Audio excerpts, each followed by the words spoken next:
Welcome to Season 4 of Design Together, a podcast about how designers work together. This season, we'll be focusing on folks who are just in the first few years of their careers. We'll call it Starting Out. My name is Abby Guido, and I am your host. Today we have with us Sam Cush. Sam is a designer at J2. Thank you so much for being here today, Sam. Thanks for having me. I'm really excited to talk today. So as you know, this season of Design Together, it's all about starting out and how things began. So we're going to kind of backtrack in your origin story and hear a little bit about how you ended up studying design. So could you first tell us a little bit about your thoughts on going to college, where you were considering going, and how you ended up where you did? Yeah, so I had known that I wanted to study graphic design really since I was in high school. I had, the fortunate opportunity to take a couple sort of intro design level classes in high school. So from there, I had done a summer study program at VCU Arts. And really from there, my two sort of schools that I was looking at were VCU Arts graphic design program and then at the Tyler School of Art and Architecture at Temple. I looked at a couple other places, but those were the two that interested me most after doing visits. So, when it came down to it, I loved the facilities at Tyler and the opportunity to study different subjects. I was really impressed with the fiber studio too. So I was just excited for that opportunity.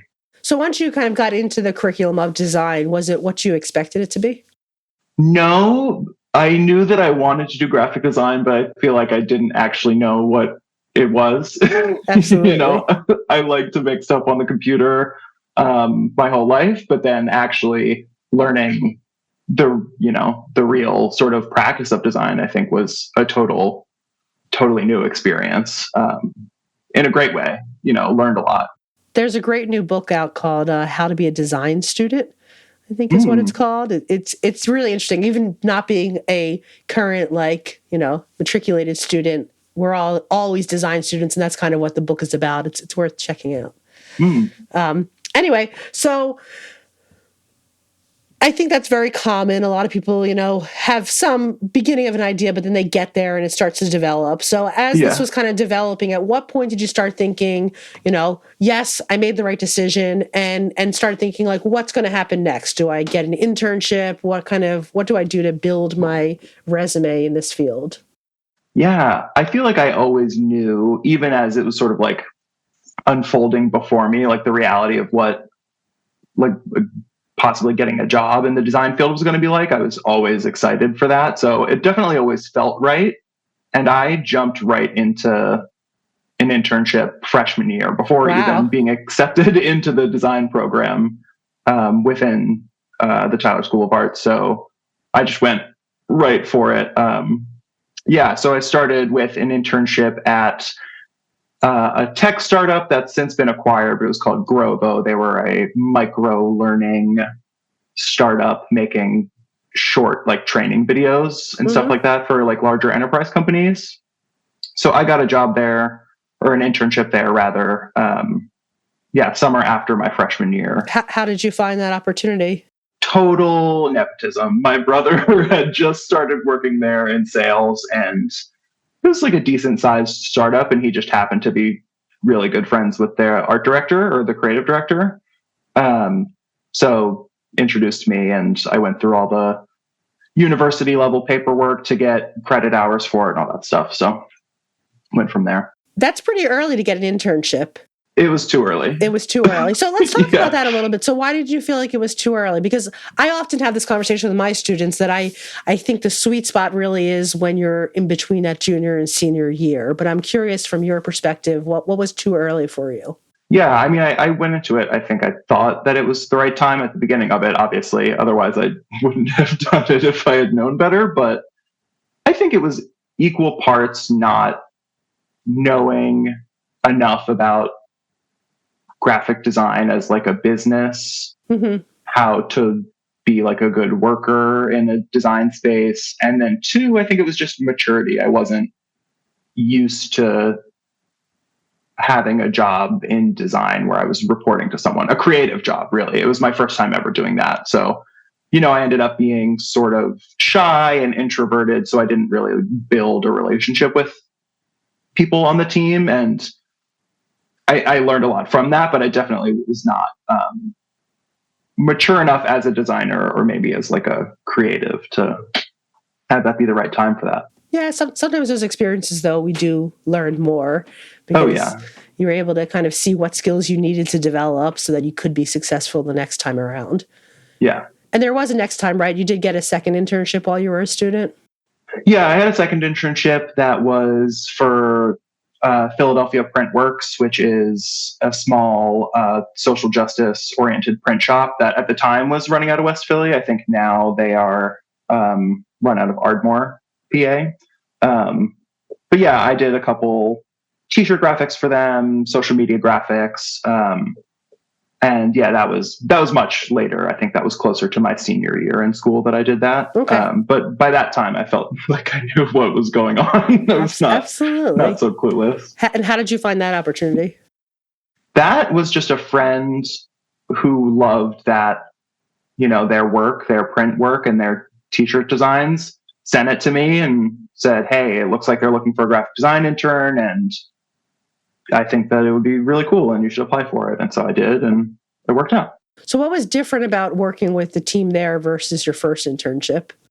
It was two totally different operations. So the first internship was, at Grovo, it was probably it's hard to remember, but like a 50 to 100 person team. So it was a large in-house team, easy to just sort of hide and disappear. And at this place, it was a 4-person team. It was the founder and CEO, the graphic designer, art director, and then someone in marketing, and then me. That was it. So it was, small but mighty. And definitely because it was apparel and printmaking, it was much more, I guess, sort of like artistic and expressive, maybe, than something in the tech space or something in the startup space too. So that was sometime junior, senior year-ish. Yep. And then you're in your senior year, you're getting your stuff together, working on your portfolio. So what type of support did you get to kind of think about the job search and to help you plan your job search and just kind of know what to do when you walk off the stage with your diploma? Yeah. I mean, I was very lucky to have gone to Tyler, graduating from the graphic and interactive design department there. We got set up with a lot of great tools. We had an awesome networking event that came at the end of the year where all of the senior class and the graduating MFA class, there was an event where we would display all of our portfolios and professionals from the industry would come and talk to us about our work, sort of do these like mini interviews of sorts. And it was something that I felt really prepared for. I've always loved just talking to people and talking to strangers. I thank my high school theater background for that. But two, we had gotten to practice a lot in class, how to talk about our work and how to best lay out our resume and sort of share what our experiences had been and highlight the strongest pieces in our portfolio, sort of depending on who we were talking to, trying to show them what they might be looking for. So, yeah, it was really going into that event feeling really equipped to talk to people and meet people. And from there, I had done a couple interviews coming out of school, but leaving school, I was really ready to work and needed to just get some money. So I had talked to someone at the event who worked at the Robert Half Creative Group. Okay. And so that is like a design forward or even copywriting, like staffing agency.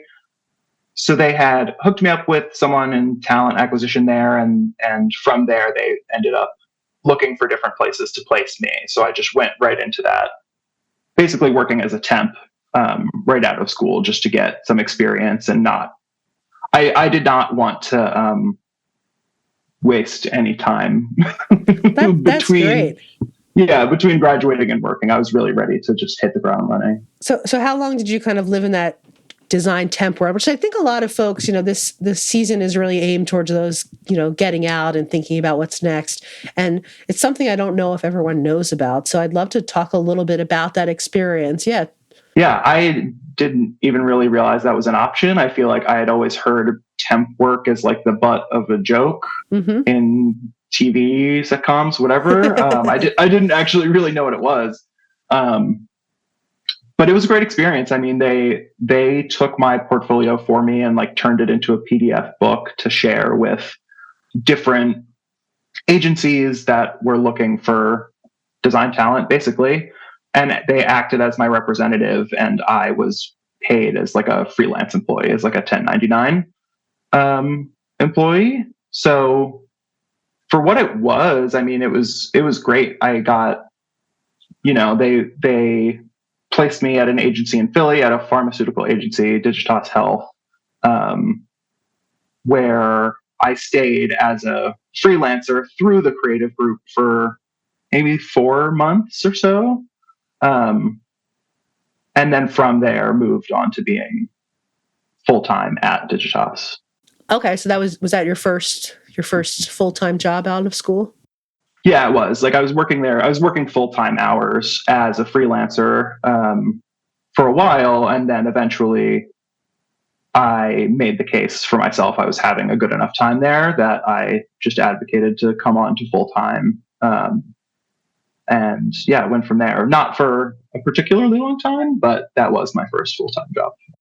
And when you got hired, you were still contracted with the um, temp agency, so they negotiated your salary? Is that how that worked? I wish I could remember. I wish I knew the answer to that question. When I first started, when my contract first started as a temp at Digitas Health, yes, the creative group negotiated my salary. I talked about it with my representative, and then they negotiated with, the talent department or whoever at Digitas Health. But I believe when I transitioned from being a freelancer to being full time there, I think that was me separate from the creative group. I think I had to like cut ties. My guess is that they had to pay the creative group a placing fee. Yes. There was probably a Yes. large fee because usually it's either a fee or a percentage of your salary, even though you Yep. might not know that. But when they're negotiating, they're adding their percentage in, and then they get that cut for, however long you stay. There's usually like, if he stays a year, within 1 year that gets cut off, but you get paid that much. So, Yeah. so how long did you end up staying full time there? I think in my head, it feels like the whole time was full time. That's how I was treated there. Mm-hmm. I don't, that was part of the great experience there, was that I wasn't treated like a freelancer. I was really treated like part of the team the whole time. So I think it was only 8 or 9 months really. It flew by, but Did the next opportunity come to you, or did you feel like, okay, this isn't where I'm going to be long term, so I should start looking for something else? it was kind of both, sort of serendipitous. It had come about because I was starting to interview other places, um, which I was really transparent with, my creative director at Digitas about. So I had been interviewing, but then I was already thinking about moving, and someone felt like out of the blue reached out to me based on an interview that I had done right out of school. So Wow. this guy, which is great. Before you got to that, do you remember how you got that interview when you first, was it a job you applied for when you first got out of school? Yeah, it was. Okay. It was with Smith and Diction. They were hiring like a summer, I don't know if it was an intern or like a junior designer type of thing. Mm-hmm. But I had really, really wanted to work with him, with Mike Smith. I love his work so much. It's amazing work. Yeah, amazing work. So I applied and met with him, and we talked for a while, and it didn't end up working out, but we like stayed in touch. And basically when this guy who eventually reached out to me, Jason Rothman, he was moving to Philly and he was reaching out to people that he knew or knew of in the design scene. Met with Mike Smith and was like, oh, hey, do you know any young designers that are worth talking to, worth meeting up with? And Mike gave him my name. So then to me, it felt like out of the blue, this guy came and wanted to meet with me and have an interview about working with him. Well, I think that's such a really great story for folks to hear too. I've said it before in the show, I'm sure, is that, every job I've had has been through someone I knew. Yeah. And sometimes, you might even not think like a good job is a good fit for you. Like, do I want to interview? But sometimes it's worth just meeting people just because you never know who's going to then remember you and pass your name on to someone else. So yeah. that's, says a lot about who you are. I mean, you're a very talented designer and just an overall good person. And so that helps too. But building that network of the folks you know and the folks that know you is so, so valuable. Yeah, I feel like that has been such a huge lesson out of school. Just staying in touch with people really does so much for everyone involved, Yeah. And it's great to then even when, if nothing in a job career way, if nothing material comes out of it, it's just nice to feel like you're in community and in a network of people in the same industry. Because especially in Philadelphia, where we both live, it feels like a very small scene and you end up seeing a lot of the same people. So it's nice to just... I'll tell you this though, Sam, it's not even just Philly. It's the industry. Because when I moved out west, when I moved to LA, the way I got my first job in LA was because my future boss was on press at a printer that my old boss in New York used too, and was talking to the salesperson and happened to mention, like, I'm looking for a designer. And he was like, oh, I just talked to this other guy and his senior designer just moved out here. You should connect with her. Oh my gosh. Yeah. So just know it's all over. It will keep happening throughout your career, I'm sure. I'm sure. Yeah. Okay. So you get in touch, and what happens next? So really it just started as like I went out for a drink with this guy, Jason. I was like, I don't know who this guy is. Just to get to know each other. He had, like I said, he had just moved to the city and he just wanted to get to know people, meet the other creative industry folks. And two, he was looking, for a young designer potentially to come and work with him. So that is how it started. We just like had a beer and that I was like, okay, that was cool. Hopefully we get to work together sometime. And then I, went back to my life at Digitas. But then over time, I was able to work with him on a couple of freelance projects on the side while I was still doing my full-time gig. And from there, he worked for an agency in San Francisco called Hub. And he had moved to Philly to basically start a Philadelphia branch of the agency. And so after we had done a couple freelance projects together and knew that we got along and we like trusted each other designing and all that, he offered me a position to start as a designer at Hub in the Philly office, which was like a co-working space that we rented. So how was it telling Digitas that you were leaving? It was really hard. Yeah. It was genuinely really, really hard. I mean, all of that happened within not even a year's time. It all happened really fast, but the best part about working at Digitas was the people, and I had really grown to love everyone there so much. And I just remember leaving and crying so hard because I was like, these are my friends. But ultimately they were so supportive and, they fought for me to stay, which also felt really good and sort of affirming in a different way.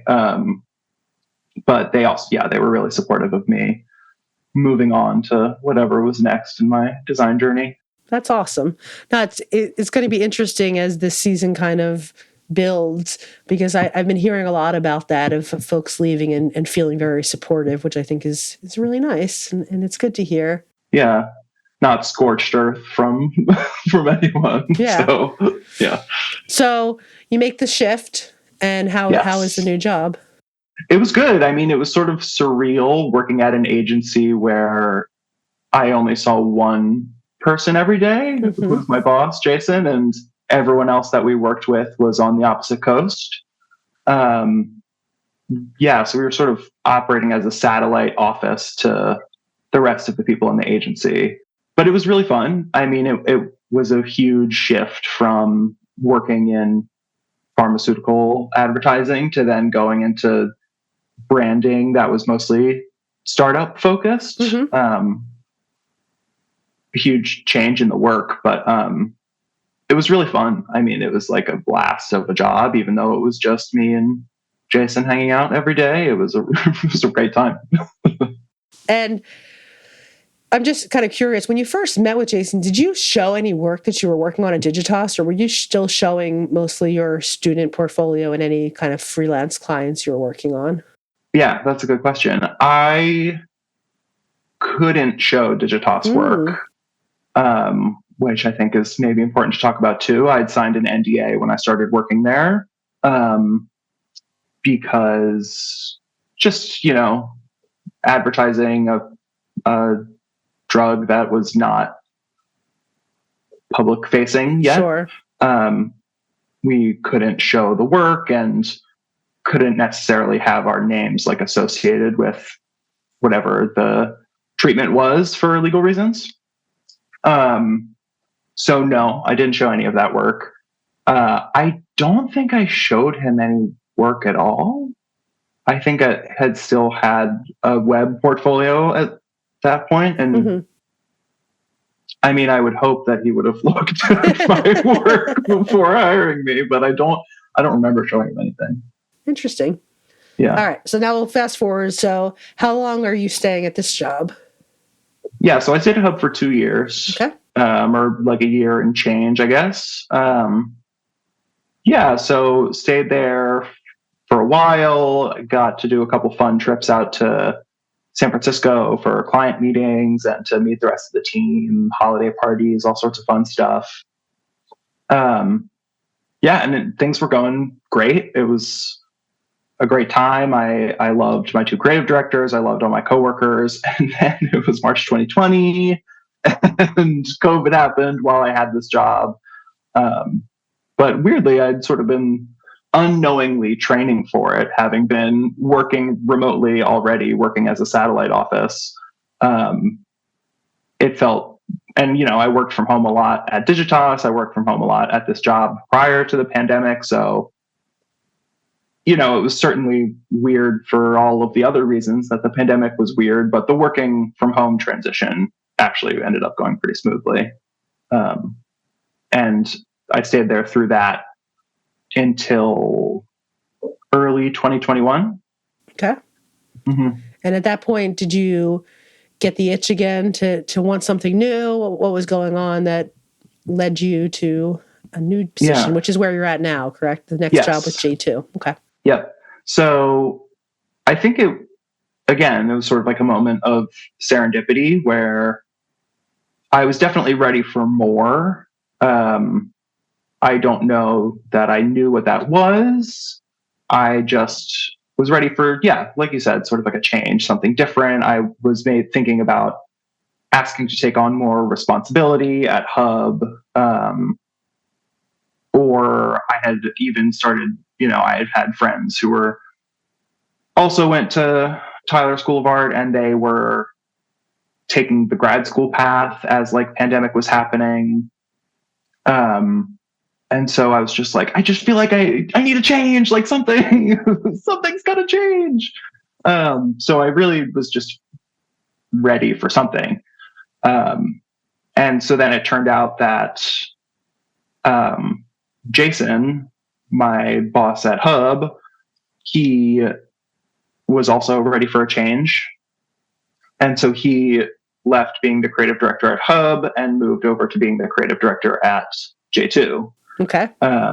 And so from that, I was like, I love working with you. It's been a great 2 years. I like see you and only you in this office every day. And, I would love to be able to continue to work with you. And if that is at all a feasible possibility. So that was sort of like my dream that I put out into the universe. And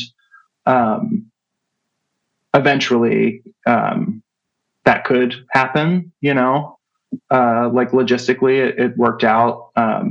Enough people were like ready for pandemic changes that there was like a designer at J2 who was ready to make the move on to her next position. So I could then, come along. And So when did you actually move over to J2? I think March of 2021. Okay. And how's that experience been? So it's been 2 years. Mm-hmm. Yeah. It's been like just about 2 years. I'm like, when is my work anniversary? It's soon. It's been great. I mean, I loved getting to work with Jason every day, but then I loved having a team as well at Hub, like a small, mighty team, but they were all on the other coast. So there was definitely always a bit of a connection that I felt like I was missing from not getting to feel as close with all those people. And they were all seeing each other every day. So there was always like a little bit of a disconnect there. And then moving to J2 and having like an immediate and incredibly supportive team was just such a dream come true. There's few of us, I don't know, less than 20 of us on the team. And yeah, it's been amazing. The standard of design too is like really high, in a way that has been like such a huge learning experience too, which is something else that I think that I was sort of craving and ready for, was to just take like the next step and continue to learn and better myself as like a designer and worker too. So it really like checked all of those boxes for me. A theme that you kind of keep bringing up in these different positions is really about the people and the team. So can you talk a little bit about maybe some perceptions you may have had as a student of what, collaborative work looks like versus kind of why you really kind of crave that as a professional? Yeah. I think as a student, I definitely had an idea of what it was like, but, at my time at Tyler, we were all like very siloed and focused on our own projects. And in my internship experiences, my collaboration day to day had really been, I go away and work on something, I bring it back to a creative director and they give me notes and I go away and I come back. And that had always worked for me, but getting to be at a place like Digitas that had such great people, collaboration was really part of the process there in a way that I don't feel like I had experienced up until that point, where, there would be 10, 12 of us in a room with a problem to solve and we would just talk, we would just talk it through, come up with ideas, put stuff on the wall, on the whiteboard, just like anything and everything goes. And it was just fun. Like it felt like play, in a way that design does, but it's just like even more fun when there's more people that you get to do it with. Sure. And so that I feel like has been one of my favorite things that I've come across as like a working designer, is just the fun and the joy of getting to work with other people and share ideas. And, then even when it's time to design, like I get tired of something or I hit a wall and I hand it off to someone else or vice versa. And then we're just like helping each other reach the finish line. It just feels good. So what advice do you give those folks that are, just finishing now and thinking about this daunting task of, it's for many, the first time. I always tell the students, this is the first time like someone's not telling you have to be somewhere at a certain time. Yeah. right? Like your whole life, if you were a traditional student, you went to school, you went to college, you had a schedule, and now suddenly you're out. So what advice do you give those folks that are beginning this path? Yeah, I feel like it's the start of really having to learn to set your own pace when you're interviewing, and then too, once you get into a job, it's sort of on you to be doing your work. It's not quite the same as when you're in school.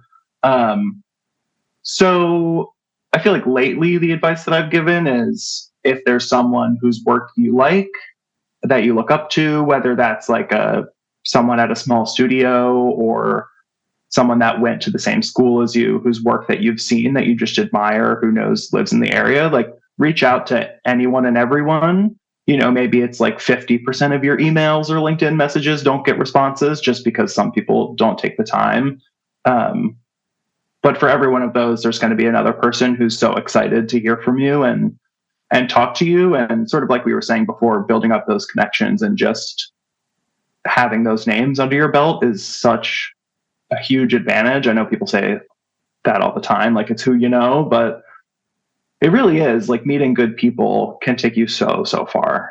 And I think with that, and you've always been good at that since I've known you, Sam, is genuinely wanting to meet people.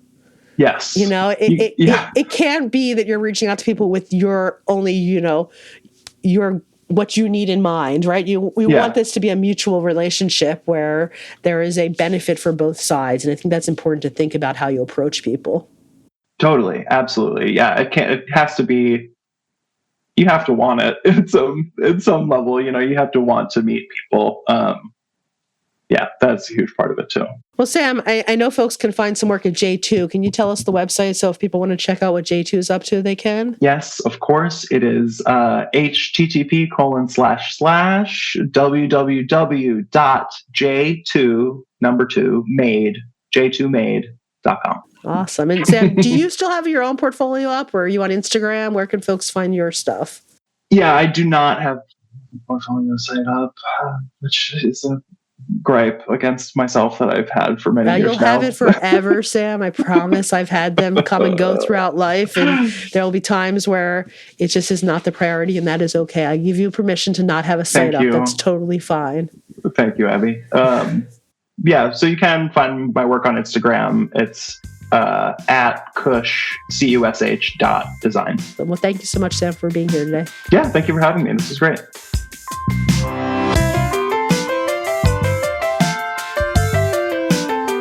Thank you all so much for listening. We'd love to hear your feedback. Feel free to send us a message or leave us a review. To learn more about the show, check out our website at designtogetherpod.com. Special thanks to Rob Weston at Great Magnet Recording Concerns for providing our post-production.